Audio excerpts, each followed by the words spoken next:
ఆరోగ్యశ్రీ ఏదైతే 5 లక్షల నుంచి 10 లక్షలకు పెంచారో నిజంగా అది అమల్లో ఉందా? ఇంకో విషయం, మీ హాస్పిటల్ ఆరోగ్యశ్రీ కింద ఉందా లేదా అండి? లేదు. ఈ 5 లక్షల నుంచి 10 లక్షలు చేశారు కదా, అండ్ 1000కి పైగా వైద్యం ఎక్కడ ఖర్చు అయినా కూడా అది ప్రభుత్వమే భరిస్తుందని చెప్పేసి అని వారు ప్రకటన చేయడం జరిగింది, ముఖ్యమంత్రి గారు స్వయాన, ఆంధ్రప్రదేశ్ ముఖ్యమంత్రి. వాస్తవానికి ఆ పరిస్థితి ఉందంటారా ఆంధ్రప్రదేశ్లో?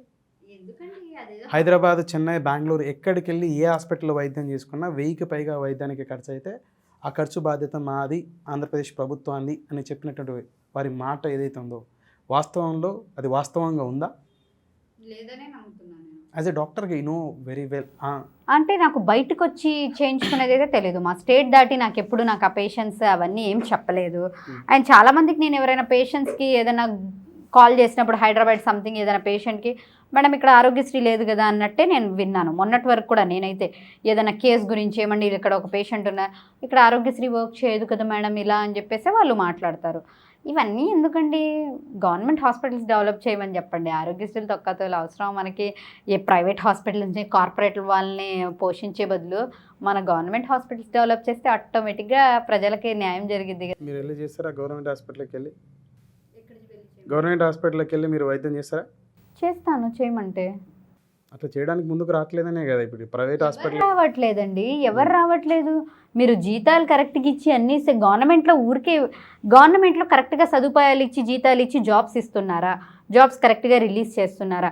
అంత హెవీ ఓపీకి తగినంత డాక్టర్స్ని పెడుతున్నారా? స్టాఫ్ని పెడుతున్నారా? హైజీన్ మెయింటైన్ చేస్తున్నారు. విలేజ్ క్లినిక్ అని చెప్పేసి ఊరికి ఒక వైద్యుని. అమ్మా విలేజ్ క్లినిక్స్ ఏంది? బీఎస్సీ నర్సింగ్ వాళ్ళు ప్రిస్క్రిప్షన్ రాసి బీఎస్సీ నర్సింగ్ వాళ్ళే ఇవ్వడానికి ఆ మందులు. మేము 5.5 సంవత్సరాలు చదువుకుందంతా వేస్టా? ఇప్పుడు చాలామంది చాలా చెప్తూ ఉంటారు ఇంటికి వచ్చి మరీ వైద్యం చేసేస్తున్నారు. ఎవడు చేసేది? డాక్టర్ వస్తున్నాడు మీ ఇంటికి, బీఎస్సీ నర్సింగ్ వాళ్ళు వస్తున్నారు, వాళ్ళని మీరు వైద్యుల్ని చేసేస్తున్నారు. అసలు డాక్టర్ ఇంటికి రావడం ఎందుకు? కరెక్ట్గా పీహెచ్సిలో కూర్చోపెట్టండి మీరు డాక్టర్కి. ఎందుకు రావాల్సిన అవసరం? ఎమ్మెల్యే మీ ఇంటికి వచ్చి వాలంటీర్ లాగా పెన్షన్లు అవి ఇస్తున్నాడా? ఎమ్మెల్యే వస్తాడా ఎక్కడికైనా ఇంటికి వచ్చి పెన్షన్లు ఇస్తున్నాడా? వాలంటీర్ వస్తాడు. అలాగే డాక్టర్ ఎందుకు వస్తాడు ఇంటికి? నర్సో వాళ్ళు వస్తారు. క్లియర్ కట్ ఇక్కడ. ఇప్పుడు వాలంటీర్ లాగా బీఎస్సీ నర్సింగ్ వాళ్ళు అంటారు అయితే అంతే. డాక్టర్ అండి అంత చదవడానికి కాదండి. మీరు పదే పదే ఒక ప్రశ్న ఈ సమాజానికి సంధిస్తూ ఉంటారు. అదేంటంటే ఒక ఉద్యోగం చేయడానికి, ఒక ప్యూన్ ఉద్యోగం చేయడానికైనా క్వాలిఫికేషన్ ఉండాలి, కానీ శాసనసభ్యుడిగా, పార్లమెంట్ సభ్యుడిగా, లేకపోతే ఒక సర్పంచ్గా, లేకపోతే ఒక ఎంపీటీసీగా, జెడ్పీటీసీగా అవడానికి మాత్రం క్వాలిఫికేషన్స్ వద్దా అని చెప్పేసి. అది ఎప్పటి నుంచో అడుగుతున్నాం మనం. ఇవన్నీ ఇది చేస్తాం. ఉన్నాయి కదా క్వాలిఫికేషన్స్. క్రైమ్ కేసెస్, కబ్జాలు, డబ్బులు, ఇవి వాళ్ళ క్వాలిఫికేషన్స్. అవి ఉంటేనే అవుతాయి అన్నమాట. మీ దృష్టిలో ఎటువంటి క్వాలిఫికేషన్స్ ఉండాలంటున్నారు?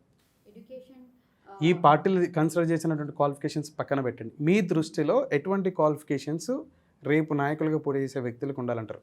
కాన్స్టిట్యూషన్ గురించి కొంచెమైనా తెలిసి ఉండాలి. మీకు అవగాహన ఉందా? ఫస్ట్ ఆఫ్ ఆల్ నేను నిజం చెప్తున్నాను, కాన్స్టిట్యూషన్ బుక్ కూడా తెప్పించుకున్నాను తెలుసా. నేను ఇండియన్ అని గొప్పగా చెప్పుకుంటున్నాను. నేను ఇప్పుడు ముస్లిం అని చెప్తున్నాను. నా ఓపీ రూమ్లో ఖురాన్ ఉంటుంది, ఎందుకంటే నాకు దైవం. నేను ఇండియన్ అని చెప్పుకుంటున్నాను. నాకు కాన్స్టిట్యూషన్ అంటే ఏంటో తెలుసా, లాస్ తెలుసా అని చెప్పి నాకు అనిపించింది. నేను కాన్స్టిట్యూషన్ తెప్పించుకున్నాను. అప్పుడప్పుడు ఆర్టికల్స్ చూస్తున్నాను కూడా నేను. అవే మనకు తెలియదు, రూల్స్ తెలియవు, ఏం తెలియవు, పాడు తెలియవు. అయిపోతున్నాం పొలిటీషియన్స్. కార్పొరేటర్, ఏ రోడ్డును పక్కన పోయాడైనా కార్పొరేటర్ అని చెప్పేసుకోండి. స్ట్రైట్ క్వశ్చన్, రాజ్యాంగం గురించి నూరి పారి గారికి అవగాహన ఉందా? ఖురాన్తో పాటు రాజ్యాంగాన్ని చదివిందా? ఖురాన్తో పాటు నేను చదవలేదు, టు బి ఫ్రాంక్. నాకు ఖురాన్ చిన్నప్పటి నుంచి, నేను ఎల్కేజీలో ఉన్నప్పటి నుంచి మా అమ్మ నాన్న పొద్దున స్కూల్కి వెళ్ళొస్తే సాయంత్రము ఖురాన్ చదవడానికి హాఫ్ అన్ అవర్ ఒక ఆవిడ ఉంటారు కదా, ఆవిడ దగ్గర పంపించున్నారు. కాన్స్టిట్యూషన్కి ఎవరు పంపించలేదు అలా. నాకు అవగాహన వచ్చి నేను ఆన్లైన్లో ఆర్డర్ పెట్టుకుని అమెజాన్లో కాన్స్టిట్యూషన్ తెచ్చుకున్నాను.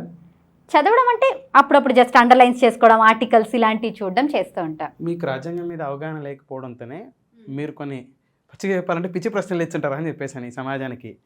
రాజకీయ నాయకుడికి అంటే ఇప్పుడు ఈ ప్యూన్కి లేకపోతే ఒక ప్రభుత్వ ఉద్యోగికి క్వాలిఫికేషన్ ఉండాలని చెప్పేసి అంటారు కదా, 10th inter, graduation, post graduation.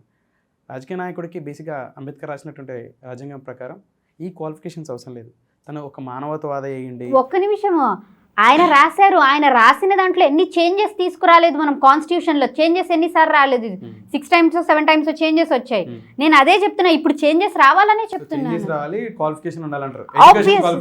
Obviously education అంటే ఒకసారి మీరు ఆలోచించండి, ఎలా ఉంది మాట తీరు ఇప్పుడు జనాలది. రౌడీ షీటల్ని తీసుకొచ్చి క్రైమ్ కేసులు ఉన్న వాళ్ళని, వాళ్ళ లాంగ్వేజ్ సో కుక్కని చోటు పెట్టాలి అక్కడ. సో అలా ఉంది అక్కడ. దానికోసం మేము ఎడ్యుకేషన్ కావాలి అనుకుంటున్నాము. ఒక ఎడ్యుకేషన్ ఉన్నోడు మాట్లాడే తీరు ఎలా ఉంటుంది, ఎడ్యుకేషన్ లేనోడు ప్రూవ్ చేస్తున్నాడు. He's proving that. మీ అభిమాన నాయకుడు కొరడాలి నాని గారా ఏంటి? నేను అన్ని బూతులు మాట్లాడుతున్నానా? మీరు కొంచెం నాన్నగారిని ఎక్కువ చూస్తున్నట్టుంది, పదే పదే వారి బూతుల గురించి మాట్లాడుతున్నట్టున్నారు మీరు. ఆయన ఒక్కటే మాట్లాడుతున్నారా అండి? ఈవెన్ అనిల్ గారు కూడా డాక్టరే కదా, ఆయన ఎలా రేస్ చేస్తారు వాయిస్? మాట్లాడదాం. రోజక్క లేడీ అయి ఉండి ఈ మధ్య నేను కడపలో కూడా వినేస్తున్నా బూతులు, ఇటు వైఎస్ఆర్సీపీ వాళ్ళ నుంచి లేడీస్ కూడా మాట్లాడేస్తున్నారు. కడపలో కూడా కామన్ అయిపోయింది, అదేదో ఫ్యాషన్గా ఫీల్ అయిపోతుంది. నేను కూడా చూశాను. డాక్టర్ సుధీర్ రెడ్డి గారు జమలమూడి శాసనసభ్యులు. నో రీసెంట్ గొడవ గురించి చెప్తున్నాను నేను. మన డిప్యూటీ సీఎం గారి తమ్ముడికి అయ్యింది. మతలబ్ మన ఇప్పుడు టీడీపీ నుంచి ఇన్ఛార్జ్ మాధవిరెడ్డి గారు, ఆయన ఏదో అన్నాడు, మీ ఇంటికి వచ్చేస్తాం, ఇంటికి వచ్చి కొడతాం, ఈవిడేమో బట్టలు కూడా తీసుకొడతాం. ఏం మాట్లాడుకుంటున్నారు ఇద్దరు? అసలు ఈయనకి ఏం నేర్పించాలనుకుంటున్నారు మీరు కడపకు? నాకు అర్థం కాలేదు.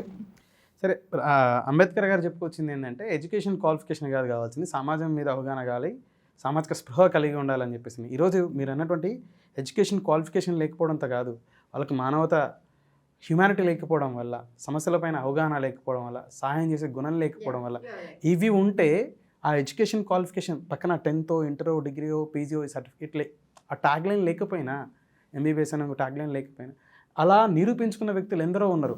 అయితే దానికి ఎగ్జామ్ పెడదామా?